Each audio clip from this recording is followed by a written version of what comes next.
ये डर की कहानी एक हवेली के बारे में है जो राजस्थान के अलवर ज़िले में एक गांव के बहुत दूर में था। हवेली के मालिक जो थे एक बड़े बिजनेसमैन थे, लेकिन कुछ साल पहले उनकी बेटी एक कार एक्सीडेंट में अपनी जान गंवा दी थी। मालिक बहुत डिप्रेस थे और उस हवेली के बाहर कभी निकलते ही नहीं थे।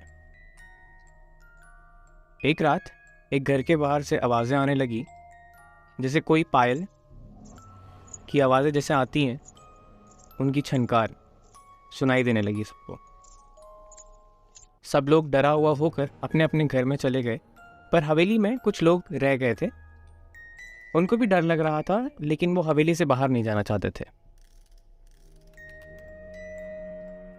रात के कुछ घंटे बाद आवाज़ें और भी तेज हो गई थी।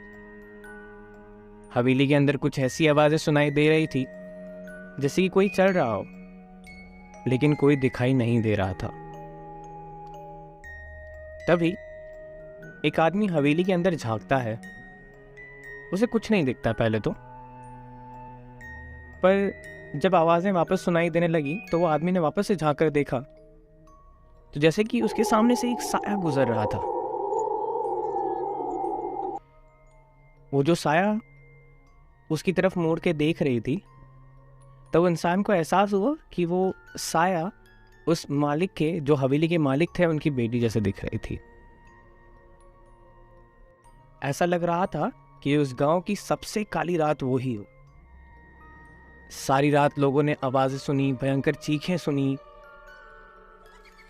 लेकिन ये सब होने के बाद भी कहीं ना कहीं सब सोच रहे थे कि क्या वो हवेली के मालिक की बेटी की आवाज़ है या उनकी चीखें सुनाई दे रही हैं, जबकि वो तो कार एक्सीडेंट में मारी गई थी। सब हैरान थे, सब सोच रहे थे कि ये अचानक से गांव में क्या होने लग गया। थोड़ी देर बाद सुबह हो गई और जैसे कि सब सन्नाटा सा हो गया, वापस से सब शांत हो गया था। माहौल एकदम बदल गया था, जैसे कुछ हुआ ही ना। लेकिन कहीं ना कहीं सब लोग बहुत डरे हुए थे और हमेशा सोचते थे कि हवेली से दूर निकल जाएं वहां से। कुछ दिन बीते ऐसे ही शांति में, जहाँ पे वो हलचल होने बंद हो गए। लेकिन कुछ दिनों बाद वापस ये चीज़ें और भी तेज़ी से होने लग गई, जैसे कि आवाज़ें सुनाई देना, पायल की आवाज़ें सुनाई देना, चीखें सुनाई देना। लोग ही होश उड़ गए थे। इतना होने के बाद लोगों ने वापस से बातें बनाना चालू कर दी कि क्या वो आत्मा वापस आ गई है, तो सबको परेशान कर रही है। ये चीज़ें बार बार होना एक ऐसे गांव में जहाँ पे कभी कुछ हुआ ना हो, लोगों के लिए अचानक से जब चीज़ें होने लग जाती हैं तो उन्हें इन चीज़ों पे यकीन करना मुश्किल हो जाता है। लेकिन कुछ गांव वालों ने मिलकर सोचा कि क्यों ना उस गांव में तांत्रिक को बुलाया जाए, पता किया जाए कि असल में बात क्या है, क्यों ऐसी चीज़ें हो रही है। और उस गांव में ज़्यादा लोग नहीं रहते थे, करीबन 100-150 के आसपास लोग रहते थे, और एक वो हवेली था जो मालिक की थी, लेकिन उनका ज़्यादा आना जाना नहीं होता था हवेली में। कहीं ना कहीं वो अपने आप को कभी बंद रखते थे या तो फिर वो हवेली में रहते ही नहीं थे ज़्यादातर। कुछ समय बाद वो तांत्रिक आया, 1-2 दिन में। तांत्रिक ने बहुत चीज़ें अपनी करनी चालू कर दी, जिसे पूजा पाठ हो गया, या जो जो तरीके से वो अपना समझ सकते हैं, आपकी कोशिश करते हैं जो उन्हें पता चल जाए।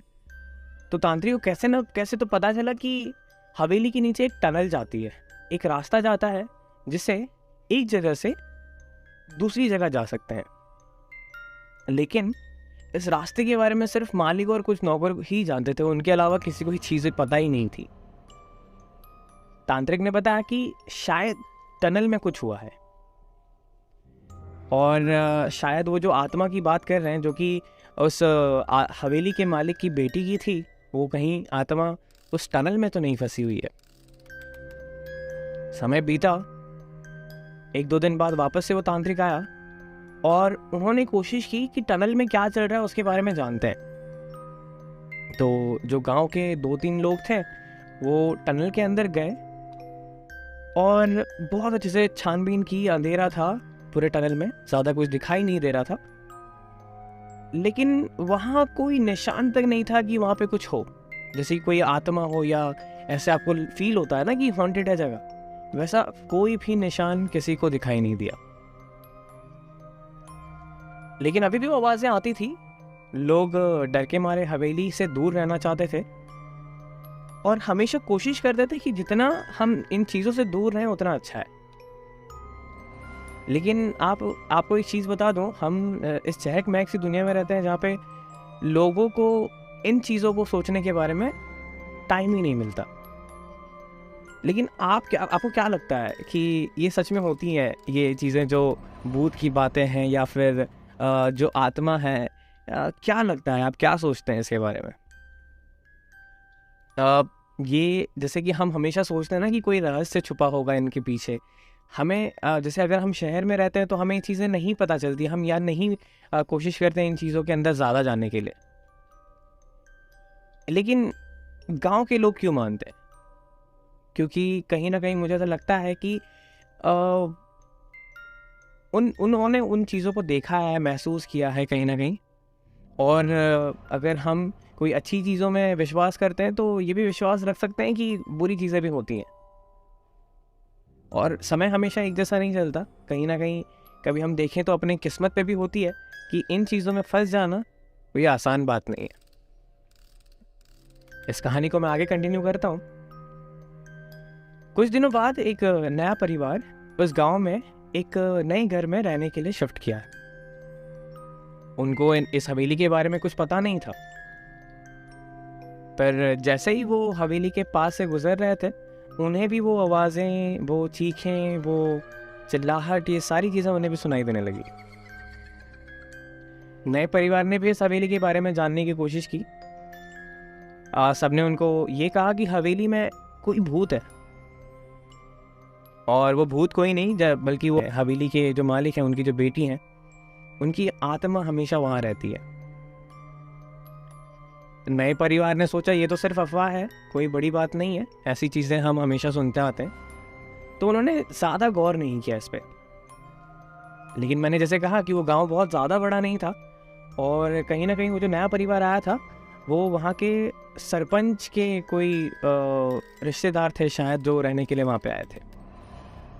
एक दिन जब वो परिवार के बच्चे हवेली के पास से गुजर रहे थे खेलते खेलते, तो वो एक अचानक से जो ठंड बढ़ जाती है वहाँ पे, एक अचानक से जो फीलिंग आ जाती है, वो बच्चों ने महसूस किया और उन्हें एक बड़ा सा साया दिखाई दिया वहाँ पे। अब आप समझ सकते हैं कि बच्चे जो होते हैं वो बहुत ज़्यादा सेंसिटिव होते हैं हम बड़ों के मामलों में, लाइक हमसे ज़्यादा सेंसिटिव होते हैं वो, हमसे ज़्यादा चीज़ें उन्हें दिखाई देती है, सुनाई देती है। इसके लिए हमें हमेशा ही, मतलब जब भी बच्चों को देखते हैं कि मम्मी काला टीका लगाती हैं या फिर हाथ में कभी पट्टी देखा होगा आप जो बांधे रहते हैं, गले में कुछ होता है, ये चीज़ें इसलिए होती हैं ताकि बच्चों को वो चीज़ें महसूस ना हो, उन्हें वो डर ना लगे। तो जैसे कि उन्होंने वो साया देखा, वो अचानक से डर गए और भाग के अपने माता पिता के पास गए और उनको सब बताया कि वो खेल रहे थे और उन्हें कुछ दिखाई दिया वहाँ पे अचानक से। और ये चीज़ आप समझ सकते हैं कि अगर एक माता पिता को पता चलती है तो उन पे क्या बीती होगी, और उन्होंने भी कोशिश किया हो कि हम जाके देखें, पता करें कि वहाँ पे क्या हुआ है। अब वो परिवार, उनके माता पिता जाते हैं वहाँ पे देखने के लिए, और हवेली के आसपास जब उन्होंने पता किया तो कहीं ना कहीं उन्हें भी वो चीज़ें महसूस होने लगी। अब ये लोग सोचने लगे कि शायद ये हवेली में सच में कोई भूत है, या वहाँ कोई खेल रहा है, या फिर कोई चीज़ें बस दिखाने के लिए कर रहा है, क्या राज है इसके पीछे। लेकिन उनकी हिम्मत नहीं हुई, तो उन्होंने वापस ये चीज़ों को ध्यान में ना रखते हुए अपने घर चले गए। एक दिन एक आदमी ने सोचा कि वो इस हवेली के अंदर जाएगा, और ये सोचने वाली बात है कि हवेली जो है, कहीं ना कहीं अगर आप देखोगे गांव जैसे जगह में, आपको दिन में तो कोई चीज़ें महसूस नहीं होगी, लेकिन बहुत बार ऐसा होता है कि हम अगर अकेले कहीं पे रात के समय जाते हैं तो चीज़ें बहुत ज़्यादा महसूस होने लग जाती है हमें। तो वो आदमी ने ठान लिया था कि मैं एक रात वहाँ पे जाऊँगा, और उन्होंने वैसा ही किया। वो अपने एक साथी के साथ उस हवेली के अंदर घुस जाते हैं। अब हुआ यूं कि मैंने जैसे पहले बताया था कि मालिक कभी रहता था कभी नहीं रहता था, तो मालिक से छुप छुपा कर, जब भी मालिक उस हवेली में नहीं था, वो दोनों लोग, जो आदमी और एक उनका साथी, दोनों उस हवेली के अंदर चले जाते हैं। अब वो हवेली के अंदर जाने के बाद जैसे उन्होंने पहले देखा था हवेली को, वैसे वो हवेली नहीं दिख रहा था। अब देखिए, पुराने समय में क्या होता था ना कि हवेली जो है वो कहीं ना कहीं उतनी भरी भरी नहीं रहती थी, अगर कोई ज़्यादा आदमी उसमें ना रहता हो। और जबकि एक हवेली का मालिक और उसके सिर्फ नौकर होते हों, तो हवेली आप समझ सकते हैं कि कितना खाली होगा। लेकिन उस दिन जो हवेली के अंदर जाने के बाद उन्होंने देखा, वो सबके होश उड़ाने वाले थे। ये दोनों व्यक्ति ने देखा कि एक कमरे में बहुत सारे कपड़े रखे हुए हैं, जैसे किसी राजा रानी की हो। एक कमरे में बहुत सारी चीज़ें लिखी हुई थी दीवारों पे, दरवाज़ों पे, जो वहाँ के अलमीरा थे उस पे कहीं ना कुछ लिखा हुआ था। एक कमरा जो था उसके अंदर सारी चीज़ें टूटी फूटी पड़ी हुई थी। अब एक बंगला, एक हवेली जो कि बहुत बड़ा है, आप समझिए, और उसमें अगर आपने ऐसी ऐसी चीज़ें देखी जो कि कहीं पे भी जस्टिफाई नहीं करता कि ऐसा कुछ हो सकता है। मतलब आप सोचिए, एक कमरा बहुत अच्छा है, कपड़ों से सजा हुआ है, एक कमरा जहाँ पे सारी चीज़ें टूटी फूटी पड़ी हुई हैं, एक ऐसा कमरा है जहाँ पे बहुत सारी चीज़ें दीवारों पे लिखा हुआ है। आपके भी रोंगटे खड़े हो गए ना? कोई बात नहीं, मैं आपको इसके आगे की कहानी सुनाता हूँ। जब उन्होंने थोड़ा और छानबीन किया तो उन्हें पता चला कि जो हवेली के मालिक थे वो एक डायरी लिखा करते थे, और उस डायरी में उन्होंने ये भी लिखा था, जो उनकी बेटी,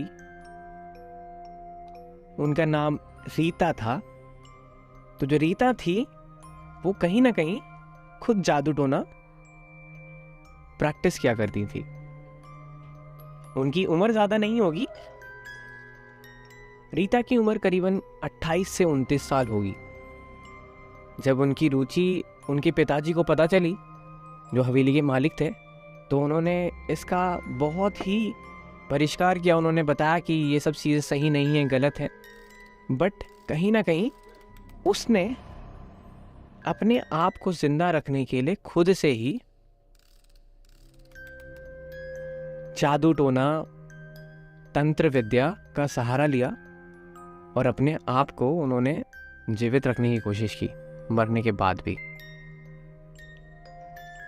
जब इनके पिताजी को ये चीज़ पता चली, वो तो चाहते थे कि मेरी बेटी मेरे साथ रहे, लेकिन ये लोगों को बताना नहीं चाहते थे।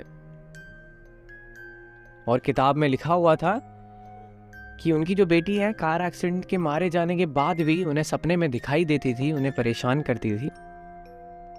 जब ये चीज़ के बारे में, ये किताब के बारे में, डायरी के बारे में उन दोनों व्यक्ति ने गांव वालों को बताया, तो गांव वाले सोचते रह गए कि क्या हो रहा है हमारे साथ। उन सब ने मिलके हवेली के मालिक से विनती की कि इसके बारे में कुछ किया जाए। तो बहुत ज़्यादा सोचने समझने के बाद जब उन्हें पता चला कि ये गांव वाले भी इस चीज़ को फेस कर रहे हैं, ये प्रॉब्लम उनके साथ भी हो रही है, तो सारे गांव के साथ मिलके उन्होंने एक डिसीजन लिया, जिसमें उन्होंने हवेली के जस्ट बाहर मंदिर बनाने का सोचा। अब मंदिर जब बन गया था, एक हफ्ते के अंदर लमसम समय के बाद जब वो मंदिर बन जाता है, तो उस आत्मा की शांति के लिए उन्होंने पूजा रखा। लेकिन जैसे ही रात हुआ, वो मंदिर नहीं रहा। मंदिर के आसपास की जितनी भी चीजें थी सब तोड़ फोड़ कर दी गई थी, सब तहस नहस हो चुका था।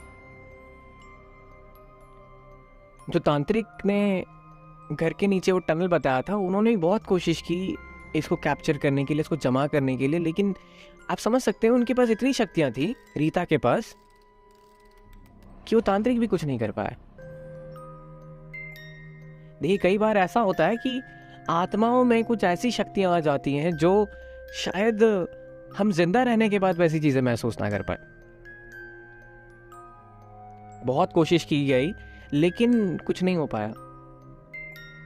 और आप ये चीज सोचिए, एक पवित्र स्थल, एक पवित्र स्थान जो कि मंदिर है, जिसमें भगवान की मूर्त रखी हो, अगर वो अपवित्र हो जाए तो क्या होगा? लोगों के मन में डर बढ़ चुका था। उन्होंने सब चीज सोचना बंद कर दिया था और कहीं ना कहीं उनके दिमाग में सिर्फ ये आ रहा था कि कितने जल्दी हो सके इस मनहूस गांव से निकल जाए, कितने जल्दी से जल्दी हम जा सकें उतना हमारे लिए अच्छा होगा। ये ख्याल आ रहा था लोगों के मन में। कहीं ना कहीं हम ये चीजें हमेशा सोचते रहते हैं कि क्या हमें छोड़ के जाना चाहिए हमारा गांव? क्या हमें सच में इसे लड़ना नहीं चाहिए? क्या हमें हमेशा डर के रहना चाहिए?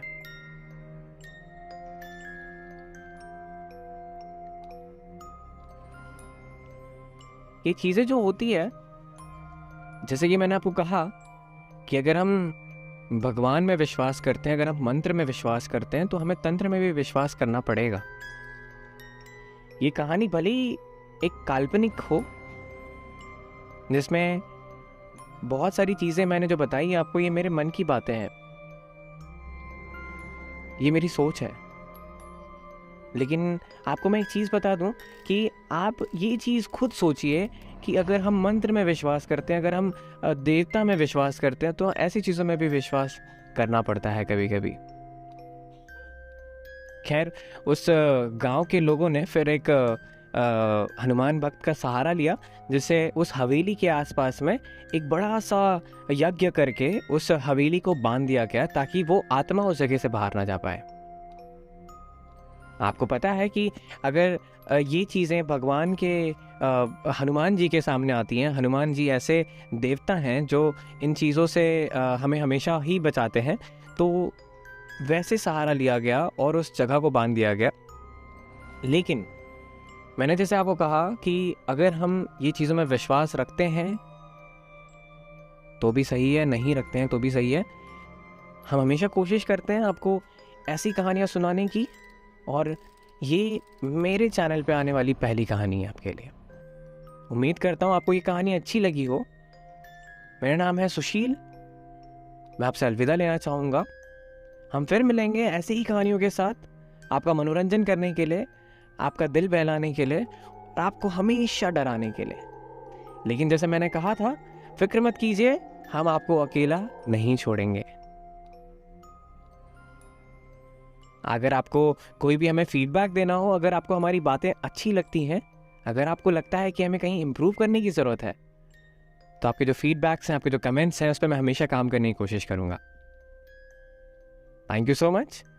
Keep watching our channel, keep supporting us and be safe.